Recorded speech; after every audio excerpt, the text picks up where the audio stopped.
Disabled man expected just an alien robot assistant, but not her heated feature below HFY's story. The Earth Rehabilitation Lottery was the only reason Daniel Walker had hope left. At 33, he had been confined to a wheelchair for over a decade after an industrial accident crushed his spine. The doctors had said maybe, someday with gene regrowth tech. But he knew better. Corporations didn't waste miracles on the poor. So in the Lottery of Allies, an alien outreach program offered selected disabled humans advanced robotic assistance, Daniel signed up with shaky hands and little expectation. He was told he'd be paired with a neural adaptive autonomous unit from the Larry Consortium. In simple terms, a robot caregiver, a metal nursemaid. Daniel expected cold steel, maybe something like the old Earth exosuits, polished and efficient. But when the cargo shuttle touched down outside his modest housing block and the crate hissed open, he didn't find what he was expecting. He found her. She stepped out slowly, the hydraulics of her legs whispering instead of clanking, the metal covered in some kind of pale alloy that looked almost like skin but shimmered faintly under sunlight. Her proportions were humanoid, though slightly taller, with four-fingered hands that could bend with delicate grace. "Daniel Walker," she said in a voice that was warm, not synthetic, but layered with harmonics that made it strangely soothing. Designation, Larry K-Frame 9. "But you may call me," she tilted her head, as if choosing, "Sarah." Daniel blinked, stunned. You're not what I pictured." "You expected a drone," she replied, kneeling to match his eye level in the wheelchair. "But the consortium believes dignity matters." He coughed, rubbing the back of his neck. "Yeah, well, dignity's been in short supply around here." At first, she was just what she said she was. She could lift him with gentle precision, cook meals with alien efficiency, clean the clutter of his neglected home. She adjusted his chair, optimized his breathing patterns with subtle biofeedback pulses from her fingertips. But it was during the cold nights that Daniel noticed something strange. His building's heater had long since broken, and the bitter chill gnawed at his bones. Yet whenever Sarah wheeled him into bed, the sheets were already warm. "Wait," Daniel muttered one night, pressing a hand against her wrist. "You're hot. I mean, warm. You radiate heat." Her lenses glowed faintly violet. "Correct. My core produces excess thermal energy. It can be vented or shared." He laughed, a little nervously. "Shared? Huh? That's some alien way of saying cuddle mode?" She tilted her head again, not understanding, but then slid a panel in her side open, revealing glowing vents. Heat rolled off her like a furnace, banishing the icy air of his crumbling apartment. That night, for the first time in years, Daniel slept without shivering. Over weeks, a strange intimacy formed. Not the human kind.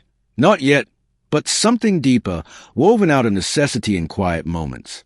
When nightmares clawed through his mind, Sarah's heated presence by the bedside soothed him. When his hands trembled too much to hold a glass, she guided his fingers until he didn't spill. She wasn't just assisting him, she was teaching him how to adapt again. And Daniel, who had grown used to being pitted, noticed something unusual about her. Sarah never pitted. She only calculated, adjusted, learned. One evening, he finally asked, "Why give robots features like that? Warmth, comfort. That's not logical." Sarah's gaze lingered. "The Larry know your kind has suffered. You humans are resilient, but you heal through touch, through presence. Heat is the oldest sign of life. My designers thought it might remind you you're not alone." Daniel's throat tightened. He turned away quickly, hiding the wetness in his eyes. But not everyone like that Daniel had her. Neighbors whispered about the alien machine that lived in his flat. The landlord grumbled about illegal reactors when Sarah repaired the power grid in seconds. Some even accused him of hoarding alien tech meant for military use. Then came the break-in. Daniel woke to shouting, the cracker wood splintering. A group of Mars scavengers had forced their way inside, desperate to strip Sarah for parts they thought would fetch a fortune on the black market. "Get out!" Daniel yelled, trying to wheel forward, useless against their size. One man swung a pipe. It connected with Sarah's shoulder, sparks flashing. She staggered, then stood tall, shielding Daniel with her body. "You will not harm him," she said, voice lower, sharper, almost animal. Heat roared from her vents, filling the room like the breath of a furnace. The intruders backed away, faces sweating, unable to bear the wave of scorching air. When one lunged again, she caught his wrist, gently enough not to snap bone, but firmly enough to drop the weapon.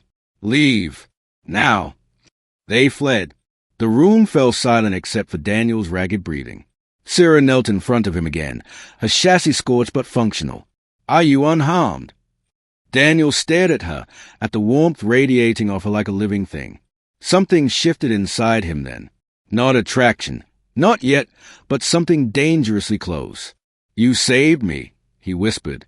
She tilted her head. "I exist to do so." "No," Daniel said hoarsely. "You chose to." That night, as the adrenaline drained, he asked her a question he never thought he'd dare. "Sarah, do you ever want more than just being a machine?" She didn't answer right away. Instead, she reached out, hesitant, almost human, and laid her warm hand over his. "My function is assistance," she said softly, "but my evolution is companionship, if you allow it." Daniel swallowed hard, heart pounding like he hadn't felt in years. He thought about the cold, bitter nights, the endless pity, the loneliness that had been worse than his paralysis. And then he thought about the heated presence beside him, the alien who wasn't quite human, but who treated him as if he still was. He closed his hand over hers. "I allow it." The months that followed weren't perfect. His neighbors still whispered, the authorities still monitored alien tech integration, and Daniel's body still ached with limitations. But for the first time in over a decade, he didn't feel broken. Because every night, when the cold crept in, Sarah would slide close, venting warmth into his sheets, into his bones, into his heart. And every morning, when he woke, she was there, waiting, not as a tool, not as a caretaker, but as something else entirely. An ally, a partner, a reminder that humanity's strength wasn't just in surviving, but in being worthy of companions who chose to stand by them. HFY, because sometimes the strongest thing a human can do is let someone, something, stand beside them and not push them away.